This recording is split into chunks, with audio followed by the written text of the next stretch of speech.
நீ அந்த பொண்ணுகிட்ட அப்படி பேசியிருக்க கூடாதுடா. என்ன சொல்ற கைப்புள்ள?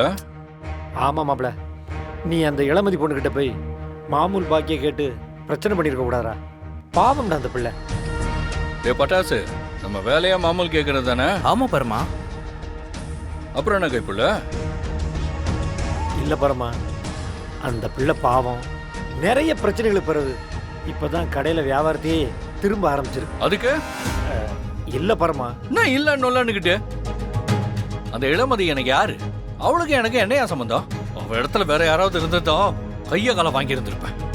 ஏய், ஏதோ பழகின பாசத்துக்கு பாவம்னு விட்டு வச்சிருக்கேன். ஏன்டா மாப்பிள்ள இப்படி எல்லாம் பேசுற? இல்ல, எதுக்காக நீ இப்ப இவ்ளோ சப்போர்ட் பண்ணிட்டு இருக்க? மாப்பிள்ள, நீ அந்த பிள்ளைகிட்ட அப்படி மூஞ்சில அடிச்ச மாதிரி பேசினப்ப அந்த பிள்ளை முகமே மாறிடுச்சு தெரியுமா? மூஞ்சில அடிச்ச மாதிரி பேசினதோட நிறுத்திட்டேன்னு சந்தோஷப்பட்டுக்கோ. வர்ற ஆத்திரத்துக்கு வாங்குன்னு அப்படியே மூஞ்ச உடச்சிட்டு வந்திருக்கணும். சும்மா விட்டு வந்தல, நீ இதையும் கேப்ப, இதுக்கு மேலேயும் கேப்ப.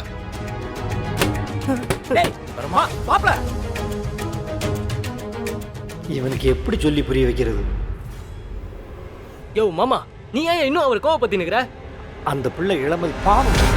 ஏய் பரமா, மாப்ள, பரமா, விடு. அண்ணா பரமா. அண்ணா